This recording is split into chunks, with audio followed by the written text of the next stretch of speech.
Good morning, everybody. This is Stephen Pugh of the Home Bible College. It is February the 26th, and I want to do a book review. And today I've chosen to do a book review on a dictionary.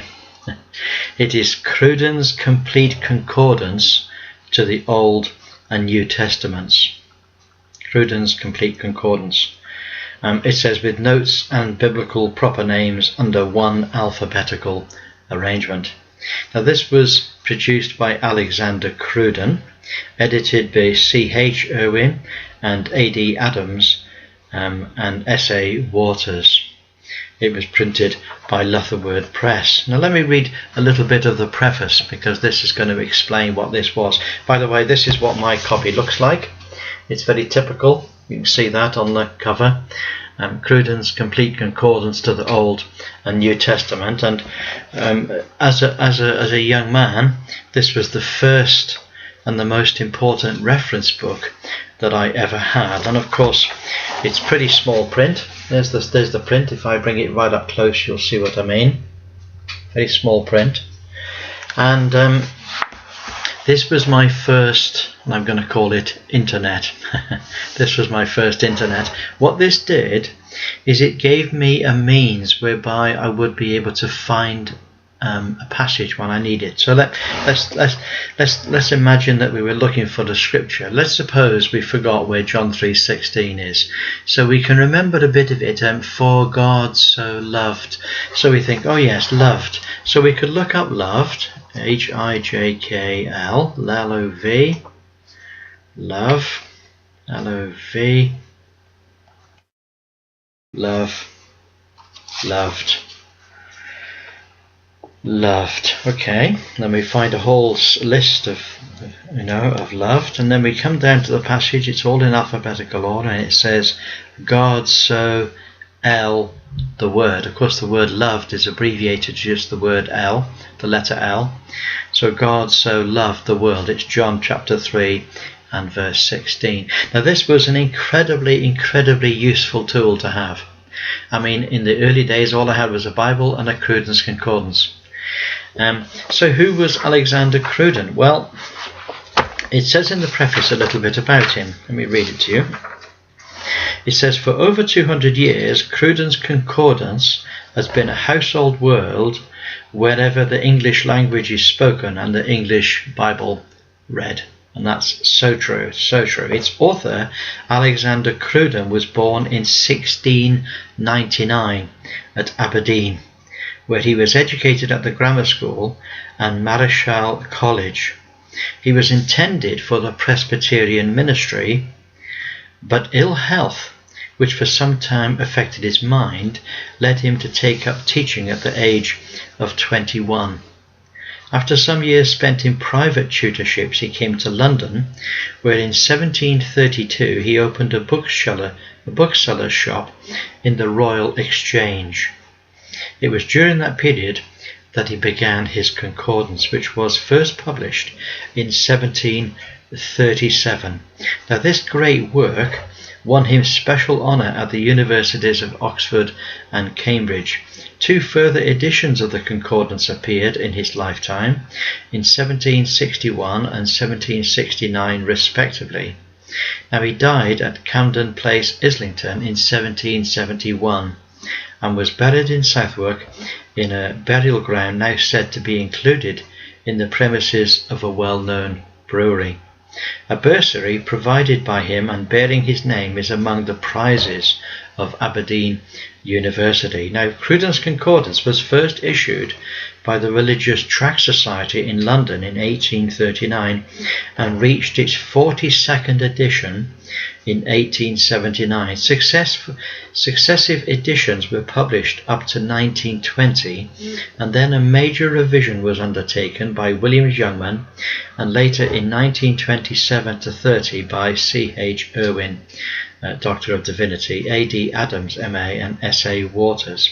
The successors to the Religious Tract Society, the United Society for Christian Literature and the Lutherword Press have continued to issue Cruden, and the present edition may justly claim to be an accurate and complete concordance of the Old and New Testaments with upwards of 200 25,000 references. The text quoted throughout is that of the Authorized Version of 1611, known in America as the King James Version, and its spelling and punctuation have generally been followed.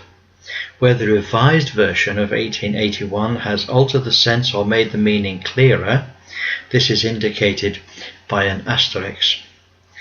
Where such alteration has been made by the American revision, this is indicated by a dagger.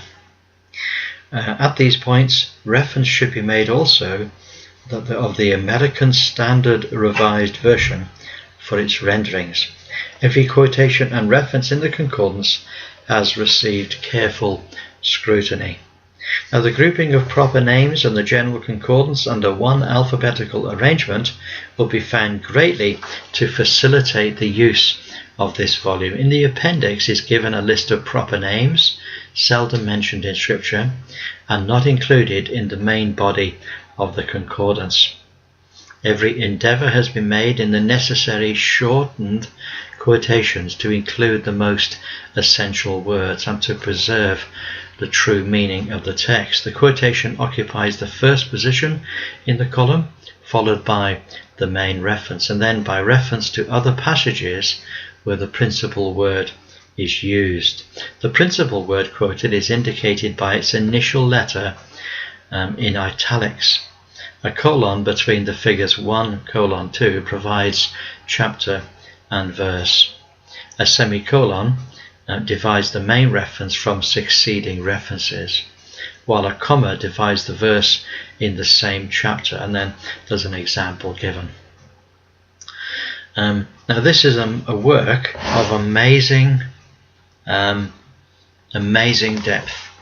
It was a work which brought to Alexander Cruden nightmares and in his latter life he died of some sort of a psychological disorder. However, what this did is it provided for the Christian church an amazing reference book, probably the greatest reference book ever to be penned. In the beginning of the book there is a collection of the names and titles given to Christ, which is extremely interesting and very useful. And then there's a collection of titles and descriptions given to the Church of God in the Scriptures. Now, that is in itself a fascinating thing. And then from then on it starts with Aaron and it goes right through the whole Bible. Now, sometimes words are put in their various forms. So, we might have, under the word city, for example, we have, let's have a look now. First of all, we have the word city in explaining what the word is. And then we have bloody city, defense city, city of David, elders with city, every city, the fenced city, the city of God, the great city, the holy city, into or in the city, city of the Lord, out of the city, city of refuge, this city, without the city. So you can see how that not only is he talking about just the individual words, but he sometimes will group the words together into little mini phrases and then puts them all together. He doesn't explain what the phrases mean or anything of that nature. It's not designed to be expository, not designed to be any explanations. It's just designed to be a list. And what a list it is. It is absolutely packed full. Now the print is rather small, and that's because it is such a huge and such a massive work that any increase in the size of any of the lettering would just cause it to become a massive book, even more massive than it is. It has, on this particular copy, it has 783 pages. So it's an extremely useful book. This one's printed by Lutterworth, and I highly recommend it. It should really be a book that's on the shelf of every serious Bible student. Well, there we are. That's Crudens Crudens Complete Concordance to the Old and New Testaments. God bless you.